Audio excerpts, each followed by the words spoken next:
Nuestro psicólogo de cabecera, Luis Vergés, se encuentra ya en el programa para conversar con nosotros sobre esos temas que hay que tratar y que son fundamentales para el buen funcionamiento de la vida. Muchas gracias, doctor, por acompañarnos en el día de hoy. Y durante la pausa conversábamos nosotros sobre un aspecto fundamental que nos afecta de un modo u otro ahora con las redes sociales y demás, y es ese odio que se manifiesta en redes sociales e incluso en algunos medios de comunicación. ¿Qué pasa, doctor? ¿Qué pasa con la sociedad como tal? Bueno, la sociedad primero tiene un problema a nivel mundial de liderazgo. Fíjate que cuando tú tienes inconveniente a nivel de liderazgo, hay una mala influencia, porque quienes hacen uso del poder y lo hacen con hostilidad, lo hacen de una manera acosadora, tanto políticamente, espiritual y socialmente, eso le sirve de referente a mucha gente para que libere esos mismos contenidos que tienen ahí. Yo siempre he dicho que la gente da lo que tiene. Y si tú le prestas el canal para que pueda expresar eso, pues sin duda alguna eso es lo que va a salir. Y es parte de lo que está pasando, y en ese sentido el tema de las nuevas tecnologías no nos están ayudando. Pienso que en ese sentido nos están desfavoreciendo, pero no por culpa de las nuevas tecnologías, porque en definitiva son recursos, son medios, pero sí porque hay un predominio de contenidos como esto que tú acabas de mencionar. Pero doctor, digo, pero Dios, ¿qué está pasando? Es que cualquier persona, yo no voy, usted que sabe esa palabra, yo no la conozco tan bien, pero cualquier cretino, cualquier persona que no tiene ni idea de quién es uno, ni de dónde viene, ni para dónde va, ni cómo uno piensa, ve algo en Twitter, por ejemplo, que es la red que yo uso, y insulta a uno, le dice que usted es un traidor, o usted es lo máximo. A veces se van en elogio, a veces se van en insultos, pero el tema de los insultos gratuitos, la gente que no conoce, que no ha visto en su vida, eso, doctor, yo no lo había visto. Yo tampoco. Pues pero ahora sí, no tan solo lo he visto, sino que lo he vivido, porque fíjate que hay temas que no han sido solucionados. El tema de la intolerancia no ha sido solucionado. De la intolerancia. Y cuando el tema de la intolerancia no se soluciona, pues sin duda alguna tú vas a tener cíclicamente un sinnúmero de personas que aprovecharán las oportunidades para mostrar su intolerancia. Para destilar odio. Sí. Obviamente, cuando eso no ocurre, bueno, cuando tú tienes liderazgos en el mundo que favorecen el clima de tolerancia, de respeto a las libertades, que incentivan la participación, la pluralidad, en la medida en que estos enclaves ideológicos van entrando en crisis, entonces vienen otros extremistas que incentivan estas manifestaciones y la persona se da ese permiso, se sienten liberados. No debemos subestimar también un componente psicológico fundamental y es el enojo. El enojo es una emoción y habría que hacerse la pregunta, ¿por qué hay tanta gente enojada en el mundo hoy día? Y esa es una buena pregunta de investigación. ¿Por qué hay tanta gente enojada? Porque independientemente de que tú tengas el medio es necesario pero no suficiente para uno saber qué es lo que hay en la mentalidad de la gente. Y cuando tú creas el balance y pone aquí, pone acá, te vas a dar cuenta que se dispara demasiado la parte del enojo en comparación con la gente que tiene un discurso sosegado, de respeto a la dignidad del otro y expresando valores como la solidaridad, la empatía y demás. Esa es la gran pregunta de investigación. Pero yo digo, doctor, perdóname, pero yo digo, doctor, la humanidad no se queja, y es correcto que se queje y que luche por cambiar la situación. La humanidad nunca había alcanzado ese estadio, ese nivel de desarrollo que tenemos hoy día, o sea, la esperanza de vida, qué sé yo, se pasa menos hambre que antes, aunque hay mucha desigualdad también, es cierto. O sea, debería haber menos motivo para el enojo. Bueno, yo lo pensaba así, pero ahora lo estoy pensando diferente y te lo digo de la siguiente perspectiva. Mira, yo leí una frase muy sabia en una ocasión que decía, nunca cambies la abundancia de tus experiencias por la abundancia material. Y si tú te pones a analizar lo que ha ocurrido en las últimas décadas, la gente ha ido cambiando la abundancia de las experiencias humanas por la abundancia de naturaleza material. Se ha ido prefiriendo, bueno, porque lo tecnológico es material, ¿no? Claro. Sí. Es material. Pero cuando tú tienes un avance tecnológico y se quedan rezagadas las habilidades emocionales, las habilidades sociales, las habilidades que debe tener un ser humano para interactuar con el otro, entonces la tecnología deja de ser un instrumento al servicio del bien y se puede convertir como lo que tenemos hoy. Por ejemplo, en la generación de Germán, bueno, ya tú eres muy joven, ya el ciberacoso no estaba en No, los tiempos no, nuestros. para nada. El ciberacoso es un problema tecnológico. Bastante grave. Es tecnológico. A lo más que llegaba uno era una vecina chismosa. O, Que no era o de la acoso escuela. online. No, pero de esta gente que vi.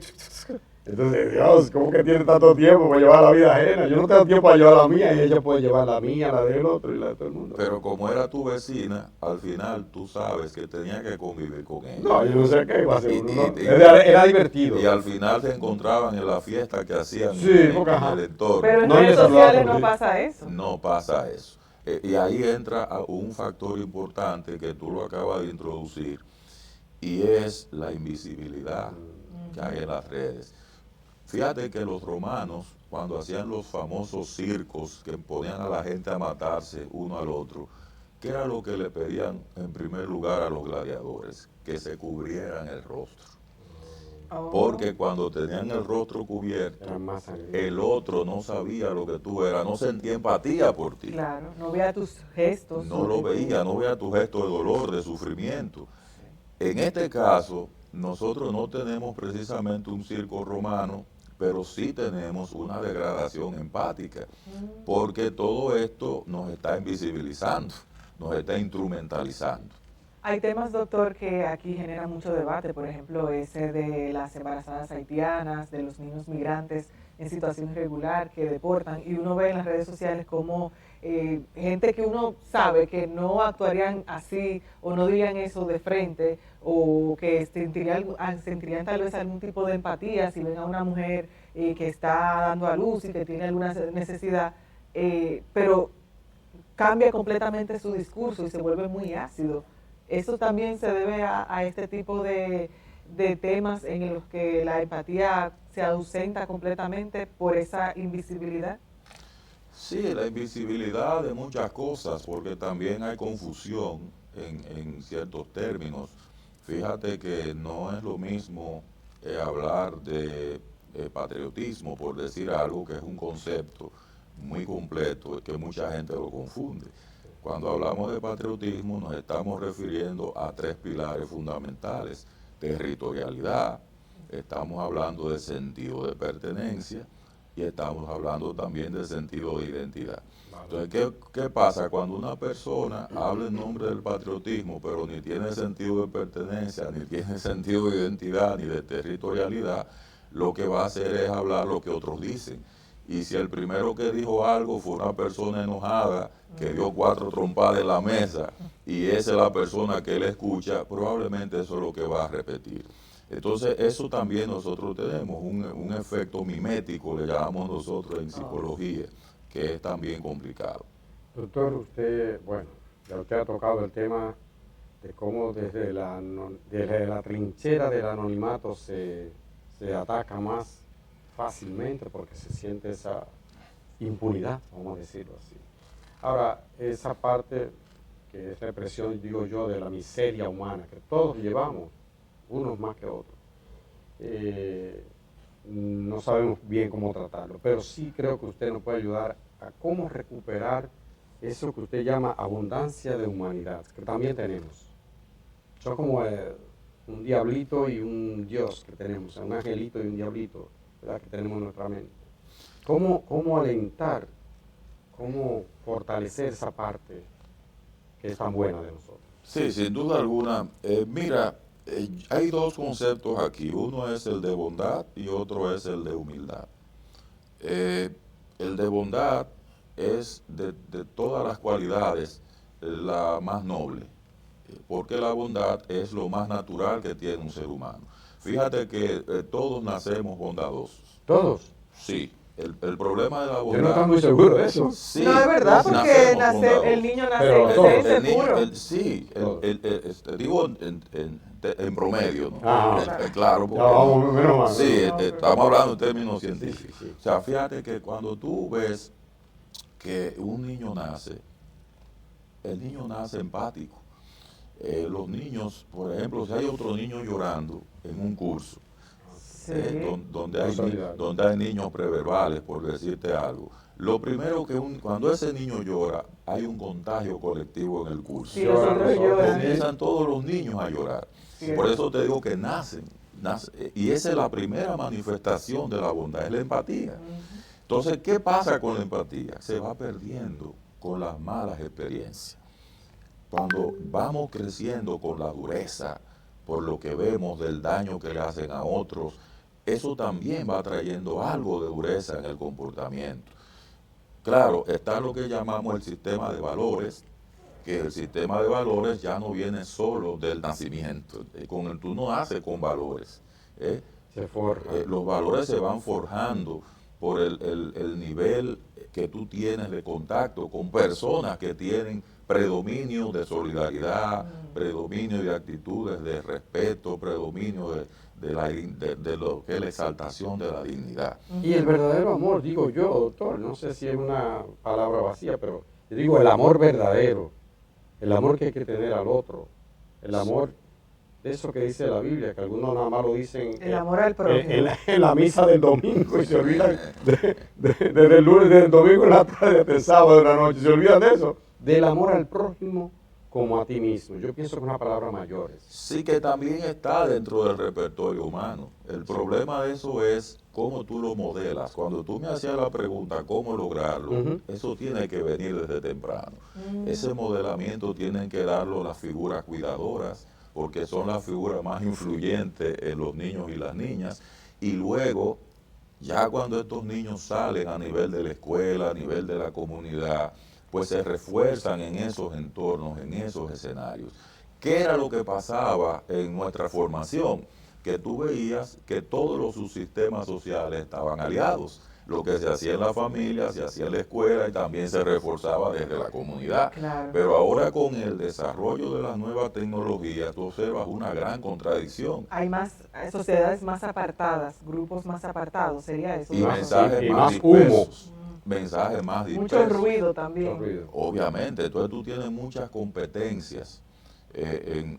No hablo ya de la habilidad para responder sino competencia de estímulos contradictorios entre sí. Por eso, una de las mejores habilidades que se puede educar hoy día es la capacidad de elegir. Porque si no educamos la capacidad de elegir, cualquier hijo tuyo y mío puede preferir otros tipos de influencia a las influencias nuestras. Eso no ocurría en tu generación, Verdaderamente. ni ocurría en la mía. Y ese es el gran desafío que tienen las familias de hoy. Y es precisamente ahí donde estamos quedando a deber. No por culpa de los padres, sino porque esto ha llegado demasiado rápido. Imagínate tú, toda la cadena productiva es dependiente de las nuevas tecnologías. Sí. O sea que eso Sí. llegó para quedarse. Sí. Ahora que usted menciona, doctor, la palabra elegir, hay algunas personas también que eligen, por ejemplo, ausentarse por un tiempo de las redes sociales. Nosotros tenemos un video de la comunicadora Ceni Leiva que en estos días, en sus redes sociales, ella dijo, yo duré un periodo de 9 días sin utilizar las redes sociales. Veamos un poquito y luego regresamos con el doctor. Durante 9 días me alejé de las redes sociales, específicamente de Instagram, que es la que más frecuento. Lo hice por una razón, y fue la tristeza que trajo a mi corazón la tragedia del Jet Set, la cual tocó profundamente a todos. Fue imposible no sentirlo. Las vidas perdidas, las familias impactadas, la incertidumbre. El dolor fue y es real y compartido. Pero algo más empezó a pasar. El dolor no se quedó en el corazón, se empezó a transformar en una sobrecarga. Abrías cualquier perfil y veías lo mismo. Las mismas imágenes, las mismas preguntas, el mismo impacto. Ahí parte de lo que dice Ceni Leiva, doctor, es que ella se aleja primero por esta tragedia que nos conmocionó a todos, obviamente, del Jet Set, pero también por esa sobrecarga y comentarios que ella veía en redes sociales a propósito de ese desastre. Fíjate que ella está autogestionando sus emociones, un poquito graduando el nivel de exposición. Cuando surgen tragedias de este tipo, le llaman tragedias inesperadas, eventos inesperados, finales inesperados. Las posibilidades de uno recuperarse emocionalmente son más escasas, es más difícil. Entonces, cuando hay una sobreexposición a estos estímulos que fuerzan que nos sigamos conectando con el mismo momento, la misma situación, pues llega un momento que podemos tener riesgo de manifestaciones de salud mental. Pero ella lo hizo bien, yo creo. Por eso, el hecho de graduar su nivel de exposición, fíjate que la evitación completa no es buena, porque tampoco podemos negar la realidad. No podemos decirle a la gente no vea lo que existe, pero tampoco podemos decirle a la gente que te mantengas expuesto a eso que existe, que es tan doloroso las 24 horas del día. Entonces, ahí entran temas ya de salud mental. Por ejemplo, hay gente que ha desarrollado manifestaciones serias a nivel de conducta impulsiva, manifestaciones de ansiedad, por esa sobreexposición hay mucha ansiedad a estos estímulos. Recientemente vi una investigación en los Estados Unidos que plantean que la gente se conecta 80 veces promedio al celular. Imagínese usted, entre lo que usted abre uno anda con él incluso en la mano. Exacto. Es una extensión mecánicamente. Y ese es el promedio. Ya los casos extremos andan por 140 y 150. Entonces, ¿qué te dice eso a ti? Primero, hay dopamina. La dopamina, que es una sustancia asociada al placer. Entonces, cada vez que hay exposición a algo que como estímulo genera placer, llega un momento que cuando tú te alejas de eso, lo necesitas. Y crear una necesidad, y ahí yo vengo con una diferencia importante, porque no es un ataque a las nuevas tecnologías, es al uso. Hay una diferencia entre uso y abuso. Y la diferencia entre el uso y abuso está en que tú lo usas porque tienes una necesidad, y tú tienes un objetivo, y tan pronto tú cumples el objetivo, ya usaste. Pero ya el abuso comienza cuando ya no hay ningún objetivo. Y lo que se hace es como desarrollar una compulsión. Compulsión significa esa conducta de apelar a algo sin ningún objetivo. Sencillamente entra el estímulo y tú te conectas con él. Fíjate que lo que están usando ahora es una estrategia de algoritmo. Exacto, y cada vez el algoritmo te trae mensajes más cortos, para que tú pienses menos y rápidamente tú le gusta lo otro. Wow. Doctor, se nos acaba el tiempo, qué triste, porque como usted yo no sé por qué las entrevistas son tan cortas. Gracias. No son muy útiles, doctor, a nosotros y a todo el público. Me quedo con una última pregunta que le voy a hacer. ¿Por qué la gente tiende a mentir? Me perdonan si ofendo. A mentir, es decir, la mayoría, sobre todo en Instagram, a presentar un mundo de ilusión y fantasía, una mentira, un bulto y un bulto y estoy todo bien, y después que apagan la cámara se van a llorar o a beberse una cosa, un ansiolítico, algo. ¿Por qué tiende la gente a mentir en las redes sociales especialmente? Primero porque hay una gran necesidad de validación pública. Hay personas que tienen un sesgo en su pensamiento. Un sesgo es un error, pero es un error grave y un error crónico. Y necesitan esa aprobación. Exacto, llega el momento que asocian su valor como persona a la aprobación que reciben. Y si no reciben esa aprobación, entonces tienden a la depresión, tienden a la ansiedad, tienen un serio problema de identidad personal. Hay que evitar eso. Exacto. Bueno, yo creo que yo le pido a la gente que lo evite, no vaya a ser que le pase como el señor que tenía 60,000 seguidores en Facebook y cuando murió estaba la viuda sola con él. Llorando, ay, pero él tenía 60,000 seguidores y no vino ninguno. No vino ninguno, es triste. La soledad patológica se llama eso. Qué fuerte. Señores, llegamos al final, que no me gustan los finales, cuando siempre quiero seguir. Sí, pero con el doctor tendremos oportunidad de conversar más adelante, exhortarles a ustedes a seguir en redes sociales al doctor Luis Vergés, y nosotros ya mañana será otro día aquí en este programa, El Día. Chao.